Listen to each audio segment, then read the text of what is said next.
ꯑꯍꯥꯟꯕ ꯃꯛꯇꯗ ꯁꯦꯅꯦꯜ ꯑꯁꯤꯒꯤ ꯃꯥꯏꯀꯩꯗꯒꯤ ꯃꯌꯥꯝꯕꯨ ꯇꯔꯥꯝꯅ ꯑꯣꯛꯆꯕꯒ ꯂꯣꯏꯅꯅ ꯏꯀꯣꯛꯅꯣꯅ ꯈꯨꯔꯨꯝꯖꯔꯤ꯫ ꯃꯌꯥꯝꯒꯤꯗꯃꯛꯇ ꯉꯁꯤꯁꯨ ꯅꯨꯡꯉꯥꯏꯔꯕ ꯐꯨꯡꯒꯥ ꯋꯥꯔꯤ ꯑꯃ ꯄꯨꯗꯨꯅ ꯂꯥꯛꯆꯔꯤ꯫ ꯋꯥꯔꯤ ꯑꯁꯤꯒꯤ ꯃꯃꯤꯡꯅ ꯃꯥꯡꯈ꯭ꯔꯕ ꯃꯧ꯫ ꯋꯥꯔꯤ ꯑꯁꯤꯕꯨ ꯏꯕꯤꯔꯛꯄꯅ ꯑꯟꯖꯂꯤ ꯗꯕꯜꯌꯨ꯫ ꯍꯧꯖꯤꯛ ꯃꯌꯥꯝꯒꯤ ꯃꯐꯝꯗ ꯋꯥꯔꯤ ꯑꯁꯤ ꯈꯨꯗꯣꯜ ꯇꯝꯖꯔꯛꯂꯒꯦ, ꯃꯌꯥꯝ ꯄꯨꯟꯅ ꯇꯥꯃꯤꯟꯅꯔꯁꯤ꯫ ꯃꯧ ꯑꯃ ꯃꯥꯡꯈ꯭ꯔꯦ ꯍꯥꯏꯅ ꯂꯩꯀꯥꯏ ꯑꯗꯨꯗ ꯋꯥ ꯉꯥꯡꯅꯔꯛꯂꯤ꯫ 2 ꯇꯤꯜꯂꯦ ꯉꯥꯡꯅꯔꯤ, 3 ꯇꯤꯜꯂꯦ ꯁꯣꯟꯅꯔꯤ꯫ ꯂꯩꯀꯥꯏꯒꯤ ꯃꯤ ꯋꯥ ꯉꯥꯡꯕꯤ ꯌꯥꯝꯅ ꯀꯟꯕꯤ ꯅꯨꯄꯤ 2, ꯆꯥꯏꯕꯤꯒ ꯑꯔꯨꯕꯤꯒꯅ ꯃꯊꯧꯃꯛ ꯑꯣꯏꯅ ꯄꯥꯎ ꯁꯟꯗꯣꯛꯄ ꯆꯠꯂꯤ꯫ ꯍꯣ ꯂꯩꯀꯥꯏ ꯃꯧ ꯑꯃ ꯃꯥꯡꯈ꯭ꯔꯦ꯫ ꯆꯍꯤ ꯐꯥꯗ꯭ꯔꯤꯕ ꯃꯧꯅꯦ, ꯌꯥꯝꯅ ꯊꯨꯅ ꯃꯥꯡꯈ꯭ꯔꯦ꯫ ꯂꯩꯀꯥꯏ ꯑꯁꯤ ꯀꯔꯤꯅꯣꯃ ꯇꯧꯔꯤ꯫ ꯃꯧ ꯑꯃ ꯃꯥꯡꯈ꯭ꯔꯦ꯫ ꯆꯥꯏꯕꯤꯅ ꯇꯞꯅ ꯍꯥꯏ꯫ ꯀꯌꯥꯗ ꯃꯇꯧ ꯃꯥꯟꯗ꯭ꯔꯤꯅꯣ?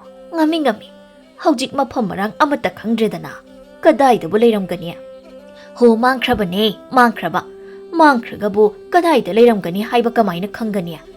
ꯑꯁ, ꯑꯩꯗꯤ ꯌꯥꯝꯅ ꯇꯟꯖꯩꯗ꯫ ꯃꯇꯧ ꯑꯗꯨꯗꯤ ꯏꯊꯣꯠ ꯊꯣꯠꯂꯗꯅ ꯌꯦꯡꯉꯨꯅꯦ꯫ ꯑꯩꯅ ꯆꯤꯡꯅꯔꯤꯕ ꯑꯁꯦ ꯆꯨꯝꯗꯣꯏꯅꯦꯕ꯫ ꯅꯥꯔꯣꯟꯗ ꯅꯨꯄꯥ ꯑꯃꯒ ꯆꯦꯟꯈꯤꯕ ꯁꯣꯏꯗꯅ ꯑꯣꯏꯔꯝꯒꯅꯤ꯫ ꯑꯣꯏꯒꯅꯤ꯫ ꯃꯄꯨꯔꯣꯏꯕ ꯑꯃ ꯏꯆꯥꯎ ꯆꯥꯎꯅ ꯂꯩꯔꯤꯕꯅꯦ ꯍꯥꯏꯕꯅꯤꯗ꯫ ꯑꯗꯨꯒ ꯑꯁꯤꯒꯨꯝꯕ ꯋꯥꯊꯣꯛ ꯍꯧꯖꯤꯛꯇꯤ ꯈꯨꯜ ꯂꯩꯀꯥꯏ ꯑꯁꯤꯃ ꯁꯤꯟꯕ ꯊꯨꯡꯈ꯭ꯔꯦꯗꯅ ꯐꯖꯗꯧꯔꯤ꯫ ꯀꯩꯔꯣꯟ ꯂꯩꯀꯥꯏ ꯄꯨꯝꯅꯃꯛ ꯂꯩꯈꯥ ꯇꯥꯅꯕ ꯁꯤꯟꯕ ꯃꯍꯥꯟ ꯅꯨꯄꯤꯅꯦ ꯃꯗꯣ꯫ ꯁꯣꯝꯗꯅ ꯂꯩ ꯃꯍꯜ ꯃꯍꯥꯛꯇꯤ ꯑꯣ ꯈꯣꯡꯈꯩ ꯀꯞꯂꯤ꯫ ꯂꯣꯏꯔꯦ, ꯑꯩꯒꯤ ꯏꯖꯠ ꯄꯨꯝꯕ ꯂꯣꯏꯔꯦ꯫ ꯉꯁꯤꯗꯤ ꯑꯩ ꯄꯨꯝꯂꯣꯏ ꯂꯣꯏꯔꯦ꯫ ꯂꯣꯏꯔꯦ ꯍꯥꯏꯌꯩꯗꯦ, ꯂꯣꯏꯔꯦ꯫ ꯏꯃꯨꯡꯗꯒꯤ ꯂꯥꯡꯂꯦꯟ ꯊꯣꯛꯂꯛꯇꯨꯅ ꯃꯃꯥꯅ ꯀꯞꯂꯤꯕ ꯑꯗꯨ ꯊꯦꯝꯖꯤꯜꯂꯤ꯫ ꯏꯃꯥ, ꯁꯤ ꯑꯃꯨꯛꯇ ꯇꯞꯊꯈꯣꯕ, ꯃꯤ ꯂꯣꯏꯅ ꯇꯥꯕ ꯇꯥꯔꯦ꯫ ꯈꯨꯜ ꯂꯩꯀꯥꯏ ꯑꯁꯤꯒꯤ ꯃꯤꯑꯣꯏ ꯈꯨꯗꯤꯡꯃꯛꯅ ꯂꯣꯏꯅ ꯈꯪꯅꯔꯕꯅꯦ꯫ ꯋꯥꯐꯝ ꯑꯁꯤꯕꯨ ꯈꯪꯗꯕ ꯃꯤ ꯀꯅꯥ ꯂꯩꯔꯝꯈꯤꯅꯤ?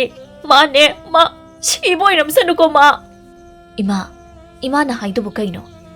ꯑꯩꯅꯗꯤ ꯃꯥꯕꯨ ꯀꯌꯥꯗ ꯂꯨꯅ ꯆꯥꯅ ꯈꯜꯂꯨꯔꯤꯕ, ꯃꯇꯧꯗꯅ ꯏꯪ ꯇꯞꯄ, ꯑꯗꯨꯒ ꯁꯥꯖꯠꯇꯅ ꯑꯁꯤꯒꯨꯝꯕ ꯇꯨꯀꯠꯆꯕ꯫ ꯉꯁꯤꯒ ꯅꯨꯃꯤꯠ 2 ꯁꯨꯔꯦꯗꯅ ꯃꯥꯅ ꯌꯨꯝꯗ ꯍꯜꯂꯛꯇ꯭ꯔꯤꯕꯁꯦ꯫ ꯍꯜꯂꯛꯄꯁꯨ ꯌꯥꯔꯣꯏ꯫ ꯃꯥ ꯌꯨꯝꯁꯤꯗ ꯍꯟꯗ ꯍꯦꯛ ꯍꯜꯂꯛꯎ, ꯃꯉꯛꯁꯝ ꯑꯗꯣ ꯄꯥꯏꯗꯨꯅ ꯏꯟꯈꯤꯒꯗꯕꯅꯤ꯫ ꯀꯔꯤꯁꯨ ꯂꯩꯇꯕꯤ ꯃꯥꯒꯨꯝꯕꯤꯅ ꯑꯩꯒꯤ ꯁꯥꯒꯩ ꯑꯁꯤꯕꯨ ꯅꯣꯔꯣꯛꯇ ꯆꯤꯡꯊꯔꯝꯕ, ꯑꯩꯕꯨ ꯈꯨꯜ ꯂꯩꯀꯥꯏ ꯑꯁꯤꯒꯤ ꯃꯃꯥꯡꯗ ꯆꯣꯞꯄ ꯏꯀꯥꯏꯕ ꯅꯪꯍꯟꯕ꯫ ꯏꯅꯝꯃꯒꯤ ꯀꯔꯤ ꯃꯔꯥ ꯂꯩ ꯍꯥꯏꯕꯗꯣ ꯏꯃꯥ, ꯃꯗꯨ ꯍꯥꯟꯅ ꯑꯃꯨꯛꯇ ꯊꯤꯗꯣꯛꯄꯅ ꯐꯔꯣꯏꯗ꯭ꯔꯣ? ꯏꯃꯥꯅ ꯍꯥꯏꯔꯤꯕ ꯋꯥꯗꯣ ꯍꯥꯏꯃꯟꯕ ꯊꯣꯛꯀꯅꯤ꯫ ꯍꯧꯖꯤꯛꯄꯨ ꯀꯔꯤꯒꯤ ꯑꯃꯨꯛ ꯊꯤꯒꯠꯄꯅꯣ? ꯁꯥꯒꯩ ꯑꯣꯜꯂꯕꯤ, ꯌꯨꯝꯅꯥꯛ ꯁꯥꯒꯩ ꯑꯃꯒꯤ ꯃꯧꯅ ꯃꯌꯨꯝꯗ ꯍꯟꯖꯤꯜꯂꯛꯇꯕ, ꯃꯐꯝ ꯈꯪꯗꯅ ꯃꯥꯡꯈꯤꯕ ꯑꯁꯤꯕꯨ ꯃꯥꯕꯨ ꯀꯌꯥꯝ ꯐꯕ ꯅꯨꯄꯤ ꯑꯣꯏꯔꯝꯒꯅꯤ? ꯏꯆꯤꯜ ꯑꯁꯤꯅ ꯃꯥꯕꯨ ꯏꯃꯧꯅꯦ ꯍꯥꯏꯅ ꯄꯨꯟꯁꯤꯗ ꯄꯟꯈ꯭ꯔꯔꯣꯏ꯫ ꯑꯁꯨꯛ ꯐꯠꯇꯕ ꯃꯍꯥꯛꯊꯛ ꯂꯩꯈꯥ ꯇꯥꯔꯦꯗꯅ꯫ ꯏꯅꯝꯃꯗꯣ ꯏꯆꯝ ꯆꯝꯖꯕꯤ, ꯃꯕꯨꯛ ꯃꯄꯥꯎ ꯌꯥꯝꯅ ꯐꯕꯤ, ꯏꯃꯨꯡ ꯑꯁꯤꯒꯤꯗꯃꯛꯇ ꯌꯥꯝꯅ ꯈꯟꯖꯕꯤ ꯅꯨꯄꯤꯅꯤ꯫ ꯉꯁꯤꯒ ꯅꯨꯃꯤꯠ 2 ꯁꯨꯖꯤꯜꯂꯛꯂꯤ꯫ ꯏꯅꯝꯃꯗꯣ ꯀꯗꯥꯏꯗ ꯂꯩꯔꯤꯕ ꯖꯥꯠꯅꯣ? ꯑꯩ ꯈꯣꯏꯗꯧꯁꯤ ꯌꯥꯝ ꯁꯥꯎꯅꯤꯡꯂꯛꯇꯧꯔꯤꯗ꯫ ꯂꯩꯀꯥꯏ ꯃꯤꯌꯥꯝ ꯑꯁꯤꯅ ꯀꯔꯤꯅꯣ ꯍꯥꯏꯅꯔꯝꯒꯗꯕ ꯑꯁꯤꯕꯣ?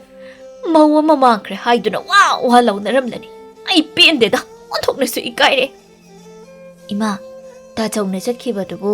ꯍꯣ, ꯆꯠꯂꯕꯁꯨ ꯊꯤꯔꯕꯁꯨ ꯐꯪꯂꯣꯏꯌꯦ꯫ ꯅꯥꯔꯣꯟꯗ ꯇꯨꯃꯤꯟꯅ ꯂꯣꯟꯅ ꯅꯨꯄꯥ ꯑꯃ ꯊꯝꯂꯝꯅꯤꯌꯦ꯫ ꯃꯍꯥ ꯇꯧ ꯉꯝꯕꯤꯅꯤ ꯃꯗꯨ꯫ ꯑꯃꯨꯛ ꯍꯜꯂꯛꯇꯨꯅꯁꯨ ꯃꯥꯕꯨ ꯏꯃꯧ ꯑꯣꯏꯅ ꯑꯃꯨꯛ ꯂꯧꯁꯤꯟꯕ ꯀꯥꯏꯅ ꯍꯥꯏꯕꯗꯨꯗꯤꯅꯦ, ꯍꯟꯗꯛꯀꯤ ꯃꯄꯣꯛ ꯑꯁꯤꯒꯤ ꯑꯣꯏꯔꯔꯣꯏ꯫ ꯇꯥꯆꯧ ꯂꯥꯛꯄ ꯉꯥꯏꯈꯤꯁꯤ꯫ ꯃꯃꯥ ꯃꯆꯥ ꯃꯈꯣꯏ 2 ꯃꯥꯡꯒꯣꯜ ꯑꯗꯨꯗ ꯐꯝꯗꯨꯅ ꯈꯣꯝꯕꯕꯨ ꯍꯜꯂꯛꯄ ꯉꯥꯏꯔꯤ꯫ ꯆꯥꯏꯕꯤꯒ ꯑꯔꯨꯕꯤꯒꯅ ꯂꯥꯛꯄꯗꯨ ꯎꯕꯗ ꯇꯣꯝꯕꯤꯅ ꯀꯧꯁꯤꯟꯗꯨꯅ ꯋꯥ ꯍꯪꯉꯤ꯫ ꯍꯩ ꯆꯥꯏꯕꯤ, ꯑꯔꯨꯕꯤ, ꯉꯥꯏꯈꯣꯅꯦ ꯑꯃꯨꯛꯇ꯫ ꯃꯤꯅ ꯃꯧ ꯑꯃ ꯃꯥꯡꯈ꯭ꯔꯦ ꯍꯥꯏꯅ ꯅꯤꯟꯐꯨ ꯍꯥꯏꯅꯔꯤꯕ ꯑꯁꯤꯕꯨ ꯀꯝꯗꯧꯕꯅꯣ?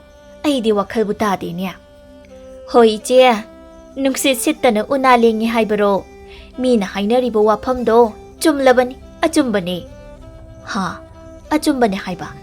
ꯑꯗꯨꯕꯣꯕ, ꯃꯥꯡꯈ꯭ꯔꯤꯕ ꯃꯧ ꯑꯗꯨ ꯀꯅꯥꯅꯣ? ꯀꯅꯥꯒꯤ ꯃꯃꯧꯅꯣ? ꯍꯣꯏ, ꯏꯆꯦ ꯂꯩꯃꯍꯜꯒꯤ ꯃꯃꯧ ꯅꯨꯄꯤ, ꯃꯥꯒꯤ ꯃꯃꯧ ꯅꯨꯄꯤ ꯊꯥꯗꯣꯏ ꯍꯥꯏꯕꯤꯗꯣ꯫ ꯂꯩꯃꯍꯜꯒꯤ ꯃꯃꯧ ꯅꯨꯄꯤ? ꯀꯩꯅꯣꯗ, ꯅꯈꯣꯏꯒꯤꯗꯣ ꯃꯤ ꯑꯣꯟꯅꯔꯝꯒꯅꯤ꯫ ꯑꯣꯟꯅꯗꯤꯌꯦ, ꯋꯥꯐꯝ ꯑꯁꯦ ꯃꯌꯦꯛ ꯌꯥꯝꯅ ꯁꯦꯡꯂꯕꯅꯤ꯫ ꯈꯨꯜ ꯂꯩꯀꯥꯏ ꯑꯁꯤꯒꯤ ꯃꯤꯑꯣꯏ ꯈꯨꯗꯤꯡꯃꯛꯅ ꯂꯣꯏꯅ ꯈꯪꯅꯔꯕꯅꯤ꯫ ꯋꯥꯐꯝꯁꯦ ꯋꯥ ꯂꯥꯎꯅꯔꯕꯅꯤ꯫ ꯀꯩꯅꯣꯗ, ꯑꯗꯨꯛ ꯏꯪ ꯇꯞꯆꯕꯤ ꯅꯨꯄꯤ ꯑꯗꯨꯕꯨ ꯃꯇꯧ ꯀꯔꯝꯅ ꯃꯍꯥꯛꯇꯤ ꯃꯥꯡꯂꯤꯕ? ꯑꯣꯟꯊꯣꯛꯄꯅꯤꯗ꯫ ꯍꯣꯏ ꯏꯆꯦ, ꯉꯁꯤꯒ ꯅꯨꯃꯤꯠ 2 ꯁꯨꯔ ꯃꯥꯜꯂꯦ꯫ ꯑꯩꯈꯣꯏꯁꯨ ꯄꯥꯎꯁꯦ ꯉꯁꯤꯇ ꯈꯪꯉꯤ꯫ Yengone ichi, mau amana mangkhiba haibase, maram ama leifam thokdrane. Aikhoina chingnabadi aronba nupa amada chenkhiba soidana oigani. Nupa atopada chenba nattana kadaida leirugani haige. Nakhoina hairiba wa adusu chumba.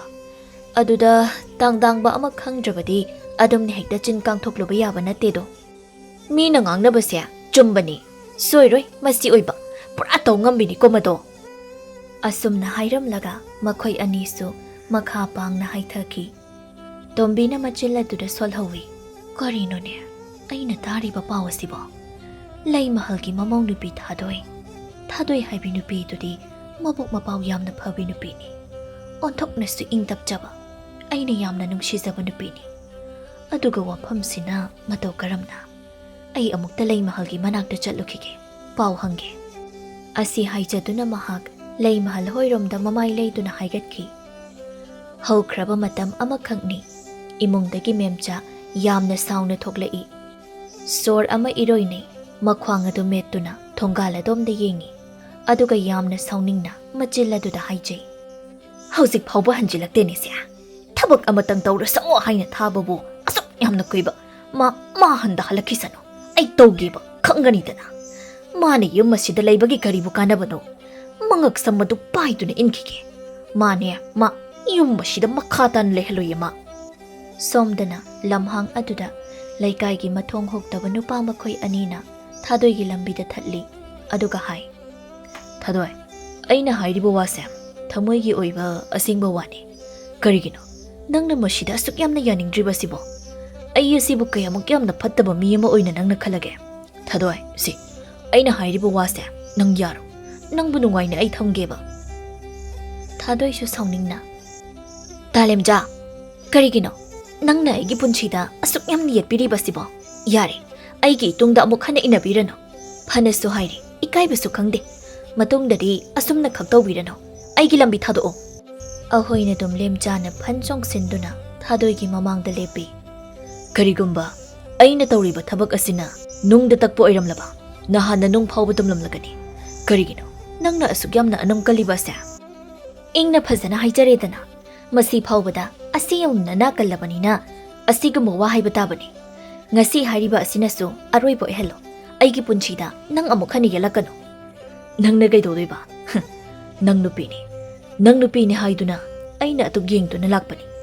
Lemja aina asuk phazana hairiba wafam asida nangna yaba kawba leitrabadi nangbu phaduna lawba ngamba nupani haibase nang khakawgano. Aigi kana leijade haiduna nangise aibo usitribra ha adumna dawgano. Aise lekai asigi nachalni. Lekai asida punna leiminariba. Adugumba phattaba wakhaldo thado ai chatke. Asi haiduna mamai sat leiduna chatnaba hotnai. Masida lemjana thadoigi makhudang aduda taphai aduga hai. Nangise aingonda tasingna singnabani. Mi amatana singnaba yaba lemjana ta haibase nang khangdramali. Lemja aina ningkhiba pamkhiba karigumba amata phangdana tawkhidre. Aidi nangbu thamoi sengna nungsi. Aduna nang ngasidi aina phaduna puba taridana. Ai mi phata thado. Aigi khutsi thado haibane. Ta lemja asumaina tawna. Mi tanaba ai laurage. Lemja di mana ningliba aduda thunglaga loire haina khanduna. Thadoigi makhudang adubu paiduna jingduna purami. Thadoina makhol thokna koirau lawi. Matam masida khomba kawba nupadu lemjagi mamangda sat leplari. Lemjana hai. Hey, nangna mukanana. Chatho. Mushi chathokdene. Hey, angawbra nangbo. Aina hairibase nangondani. Chatho aibanine. Mushi mina haibata deni masya. Thopana phat haijilaktuna. Hey, migi lambi mamang asida karino nangna tawrise. Nangondan ni hairise. Tasinna tabike tawine masya.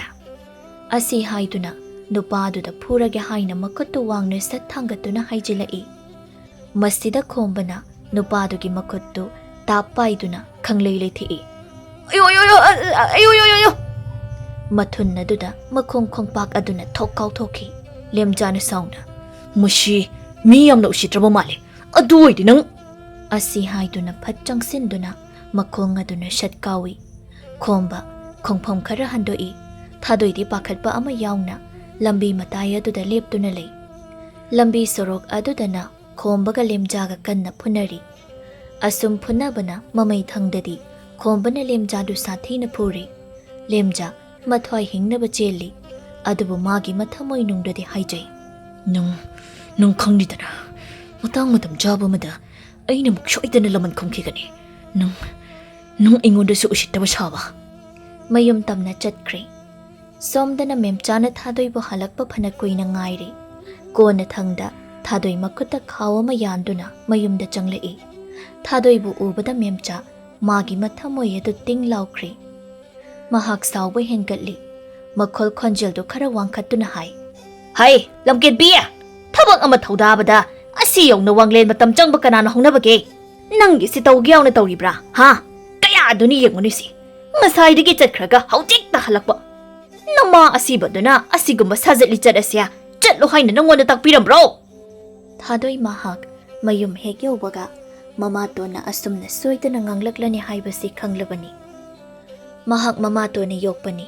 Mamatongi yaklaba miyot minaida. Magi punchi suhauki. Yum sida minay amagumna mahak leiki. Mabu pokpo mapabung aduna hinglingay matam adudadi. Magi awabasi karamakay parami. Mapa adusungan na kainaki. Thadoy mahak pisagpik na mamatongi sarayda awaba ulen kaya nang laki. Mamatongi michay kaya na yomlaba magi punchini. Memcha na makhatay. Thabak ama tawbada asuk kuirabadi. Kari thabak no nang natawba nanggadaba. Kay thela si phawba chatpada asuk kuiba sibu kari no haibani. Nangi se aibu usitribara. Tawgiyaw na tawribra, ha? Thadoy na tapna khumjay. Nachade ima. Kari ki ima? Kaubira no imaga. Nang ba inapokpa icharo? Asuk yamta ngang nabuwaba. Hay, nang tayong masida laybira no haiba natro. Chatpi kro. Ingna chingna mukta layjahoge ay. Ima, nachalan kre. Nachabo mukta ngakpiyo. Nacha matungda asumna tawraroye. Hek hairuraga ngakpiyo. Hek hairuraga asumna tawjararoy. Nangna asumna hairibasi kayam yamle. Nang ngasidagi yung masida laybiyaroy. Mapam kadaydano machatuna layjaraso. Ima, nachada adom na haibigan ba? Nachabo mukta nungsibiyo. Nachabo ngakpiyo. Mapam masinatana aigi changsapam layte. Ima to na taw haiba thabak khudingmak nacha ay loy na tawjage. Yare, makhatarano. Yum sida nang laybiyaroy haina ay na hairibasini. Wa makhasu tarano. Chatkro, nangi tawpa kadaydano malayjaraso. Kari to e haidu na tawja sarino khangde. Ima, nacha ay sinongdam thibini. Ay gina haibada. Imi ese natana kanasu layte. Mapabasidagi ay na chakraga. Kadaydano ay na layrugadaba. Madu nangi thokpane. Laybiyaroy. Magi pukjal phattaba mataw asi uttuna mamay layduna imungda changki aduga thongdu satlon chinki thadoy kapjay mahak pena kapjay kapanattana upaya mata mahak layjadi sumangaduda masapumba phamthaduna asumna tingthajay hada ima hada panthaw nacha aigi matawse nakhoisu uriba natra nacha aibu thadokduna nakhoine chaliba karigino Nacha ay na hawjik taw ka na ba si Bukarino? Pare, asuk ko'y mamatama Imaton kay saray kang doon na yung masida ay lay nakiban. Michay pum namag ay kang laki. Pare, nga sidi ay yung masitadok doon na dyan krake. Pantong pang kang drabag kong dyan namada ay dyan krake. Siba dyan ba doon na ay gilaybag oirasin.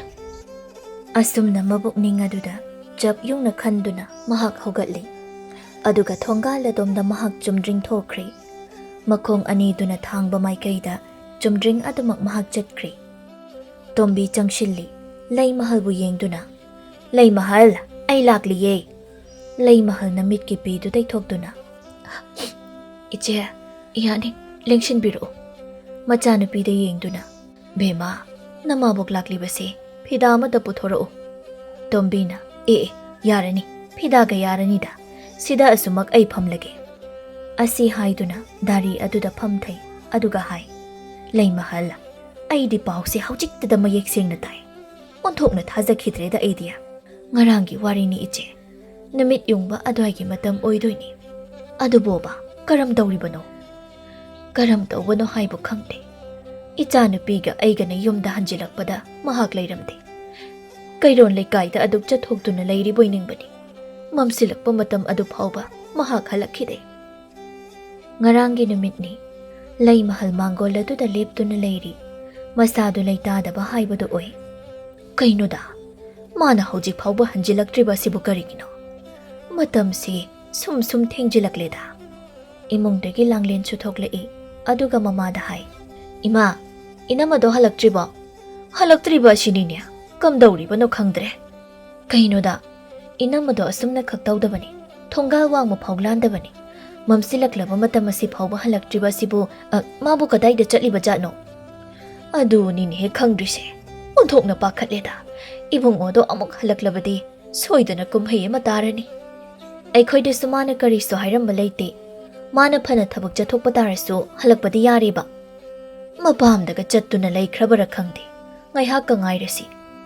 ꯃꯄꯨꯛꯅꯤꯡꯗꯨ ꯂꯥꯡꯇꯛꯅꯅ ꯃꯈꯣꯏ ꯑꯅꯤ ꯉꯥꯏꯔꯤ ꯂꯩ ꯃꯍꯜꯅ ꯃꯆꯦ ꯇꯣꯝꯕꯤꯗ ꯍꯥꯏ ꯏꯆꯦ ꯉꯔꯥꯡꯗꯣ ꯏꯆꯥ ꯅꯨꯄꯤꯒ ꯑꯩꯒ ꯏꯄꯥꯝꯗ ꯊꯕꯛ ꯑꯃ ꯆꯠꯂꯨꯏ ꯑꯌꯨꯛ ꯉꯟꯇꯥꯗꯒꯤ ꯑꯗꯨꯝ ꯆꯠꯂꯤ ꯌꯨꯝꯗ ꯃꯍꯥꯛ ꯃꯊꯟꯇ ꯂꯩꯍꯧꯕꯅꯤ ꯑꯩꯈꯣꯏꯅ ꯍꯜꯂꯛꯄ ꯃꯇꯝ ꯑꯗꯨꯗꯁꯨ ꯃꯍꯥꯛ ꯂꯩꯔꯝꯗꯦ ꯑꯍꯤꯡ ꯆꯨꯞꯄ ꯑꯃꯁꯨ ꯃꯍꯥꯛ ꯍꯜꯂꯛꯇꯦ ꯉꯁꯤꯁꯨ ꯍꯧꯖꯤꯛ ꯐꯥꯎꯕ ꯍꯜꯂꯛꯇ꯭ꯔꯤꯕ ꯑꯁꯤꯅꯤ ꯃꯝꯁꯨ ꯃꯝꯁꯤꯜꯂꯛꯀꯗꯧꯔꯦ ꯅꯠꯇꯦ ꯅꯈꯣꯏꯕꯨ ꯃꯄꯥꯝ ꯑꯗꯨꯗ ꯂꯩꯕ꯭ꯔꯥ ꯍꯥꯏꯅ ꯄꯥꯎ ꯂꯧꯔꯨꯔꯕ꯭ꯔꯣ ꯏꯕꯨꯡꯉꯣꯅ ꯑꯌꯨꯛ ꯉꯟꯇꯥꯅ ꯆꯠꯇꯨꯅ ꯂꯧꯔꯨꯔꯕꯅꯤ ꯑꯗꯨꯕꯨ ꯑꯥꯗꯁꯨ ꯂꯥꯛꯇꯦ ꯍꯥꯏ ꯍꯦꯟꯅ ꯃꯊꯥ ꯁꯥꯔꯤꯗ ꯃꯕꯨꯛ ꯃꯄꯥꯎ ꯐꯈ꯭ꯔꯕ ꯃꯧꯅꯤꯗ ꯀꯔꯝ ꯇꯧꯔꯤꯕꯅꯣ ꯏꯆꯦ ꯑꯩꯅ ꯆꯤꯡꯅꯕ ꯑꯃ ꯂꯩ ꯃꯧ ꯑꯃ ꯃꯥꯡꯈ꯭ꯔꯦ ꯍꯥꯏꯕ ꯋꯥꯁꯤꯕꯨ ꯐꯖꯕ ꯊꯕꯛꯂꯣ ꯑꯩ ꯌꯥꯝꯅ ꯏꯀꯥꯏ ꯃꯥꯒ ꯍꯥꯟꯅ ꯈꯪꯅ ꯆꯥꯟꯅꯔꯝꯕ ꯅꯨꯄꯥ ꯑꯃꯗ ꯃꯍꯥꯛ ꯆꯦꯟꯈꯤꯕ ꯁꯣꯏꯗꯅ ꯑꯣꯏꯒꯅꯤ ꯃꯗꯨ ꯅꯠꯇꯅ ꯑꯣꯏꯕ ꯌꯥꯕ ꯃꯔꯝ ꯑꯃꯠꯇ ꯂꯩꯇꯦ ꯉꯔꯥꯡ ꯌꯨꯝ ꯑꯁꯤꯗ ꯃꯤ ꯀꯅꯥ ꯑꯃꯠꯇ ꯂꯩꯇꯕꯒꯤ ꯈꯨꯗꯣꯡꯆꯥꯕꯗꯨ ꯂꯧꯗꯨꯅ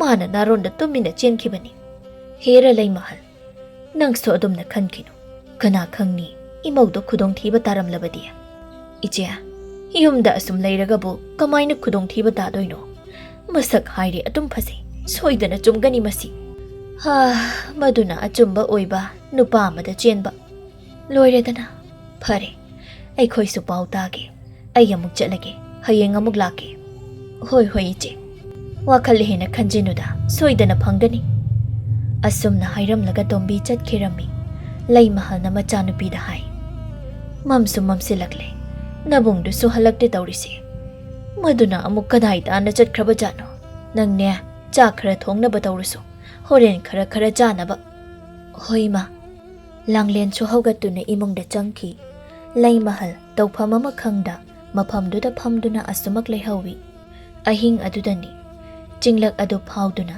ꯅꯨꯖꯥ ꯑꯣꯏꯕꯤ ꯃꯍꯥꯛꯇꯨ ꯃꯀꯣꯛꯇ ꯐꯤ ꯑꯃꯅ ꯈꯨꯝꯗꯨꯅ ꯃꯈꯨꯠ ꯈꯨꯠꯁꯥ ꯁꯦꯠꯂꯤꯕ ꯃꯐꯤ ꯃꯔꯣꯜ ꯑꯗꯨꯗꯅ ꯑꯉꯥꯡꯕ ꯏ ꯉꯥꯛꯇ ꯇꯩꯗꯨꯅ ꯆꯠꯂꯤ ꯃꯝꯂꯕ ꯂꯝꯕꯤ ꯑꯗꯨꯗ ꯃꯍꯥꯛ ꯃꯊꯣꯡ ꯃꯔꯝ ꯑꯃꯠꯇ ꯈꯪꯗꯅ ꯃꯈꯣꯡꯅ ꯄꯨꯕ ꯃꯥꯏꯀꯩ ꯑꯗꯨꯗ ꯆꯠꯂꯤ ꯃꯥꯒꯤ ꯃꯤꯍꯨꯜ ꯑꯗꯨꯁꯨ ꯌꯥꯝꯅ ꯆꯣꯡꯉꯤ ꯃꯁꯥꯗꯨ ꯂꯩꯇꯥꯗꯦ ꯄꯥꯈꯠꯄ ꯑꯀꯤꯕꯅ ꯃꯁꯥ ꯄꯨꯝꯕꯗꯨ ꯂꯥꯡꯒꯣꯏ ꯆꯟꯈ꯭ꯔꯤ ꯃꯁꯥꯗꯨ ꯇꯅꯤꯛ ꯃꯍꯥꯛ ꯂꯩꯐꯝ ꯈꯪꯗꯅ ꯆꯠꯂꯤ ꯐꯅ ꯌꯥꯝꯅ ꯆꯠꯂꯤ ꯆꯤꯡꯈꯣꯡ ꯑꯗꯨꯋꯥꯏꯗ ꯃꯐꯝ ꯆꯥꯕ ꯑꯃ ꯌꯦꯡꯗꯨꯅ ꯃꯍꯥꯛ ꯎꯈꯥ ꯑꯃꯗ ꯐꯝꯊꯩ ꯃꯁꯥꯗꯨ ꯇꯁꯦꯡꯅ ꯋꯥꯖꯩ ꯎꯈꯥꯗꯨꯗ ꯐꯝꯕꯗ ꯁꯣꯔ ꯑꯁꯥꯡꯕ ꯑꯃꯗꯤ ꯃꯍꯥꯛ ꯍꯣꯟꯗꯣꯛꯆꯩ ꯏꯈꯦꯡ ꯇꯩꯔꯕ ꯃꯈꯨꯠ ꯑꯗꯨꯕꯨ ꯌꯦꯡꯗꯨꯅ ꯃꯊꯟꯇ ꯃꯈꯣꯜꯗꯨ ꯇꯅꯤꯛꯅ ꯍꯥꯏꯖꯩ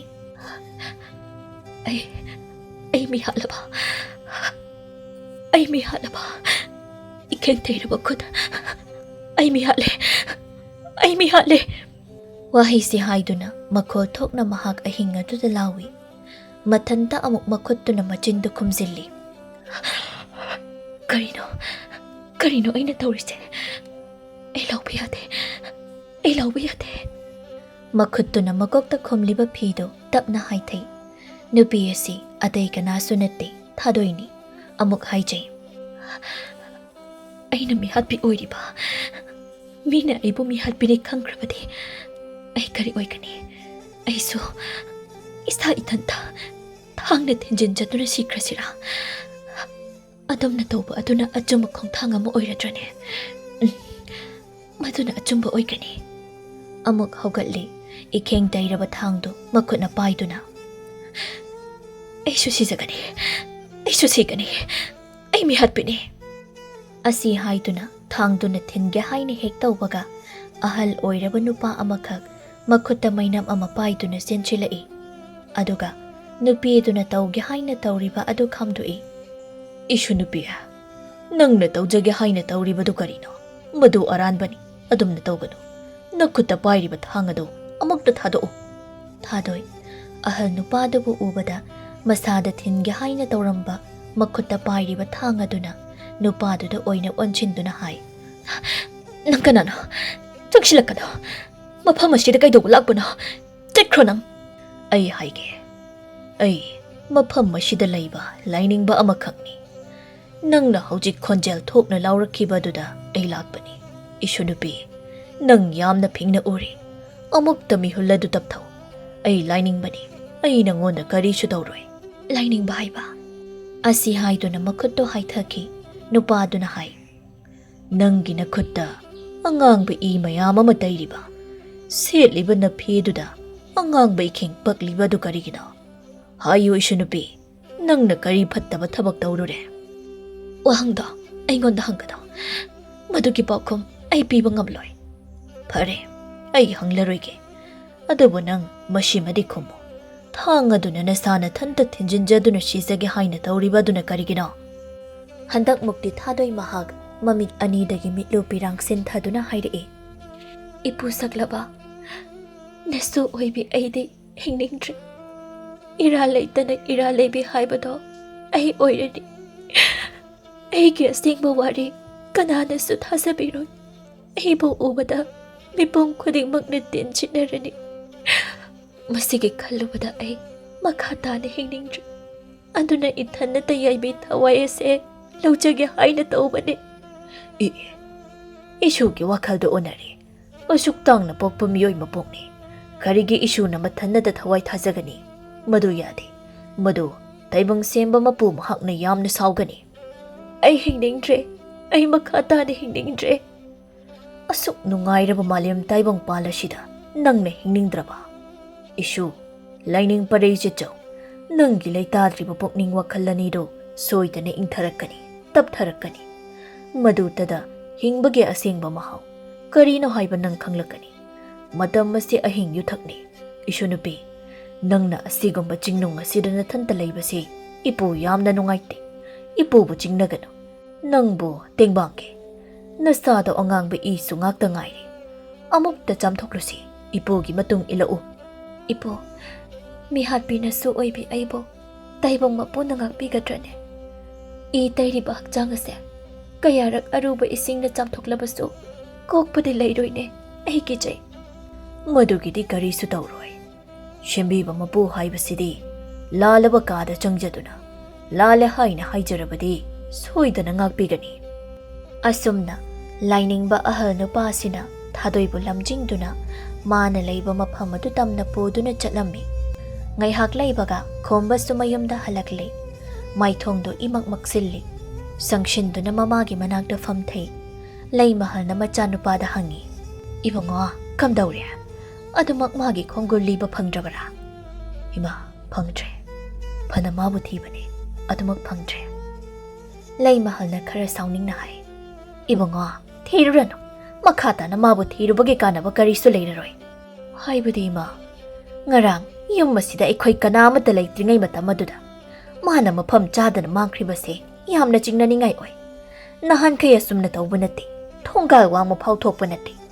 yumda su hanjilaktaba mana lei saringai da khangna chanaramba nupa amada soidana mahak jelamlagani ima haibiribo wadubu oithokpa yagadrane karigi oidani masi soidana oigani ye imana chingnaba wafam amasu lei haibudi ima nongma numitna chap yongba matam amada makhoi thonggal mayada nupa ma hangat handa chatuna leiba lei mahalna uki mathanta mathamoi nongda haijai asida thonggal maya sida ngasaidagi nupa ma hangat handa asum chatuna leiriba asibu masak masasu khangde kana oiraba zano mamaya sisu yumlom somdo onchile mani yengliba se somdani mashibu natti imau thadoiga hana khangne chanaramba nupaga oiraba zala aibo thongada thokduni hekta hangla shirane hoida asengba ama khangnaba kanano haini hekta hanglage asumna khanduna mahak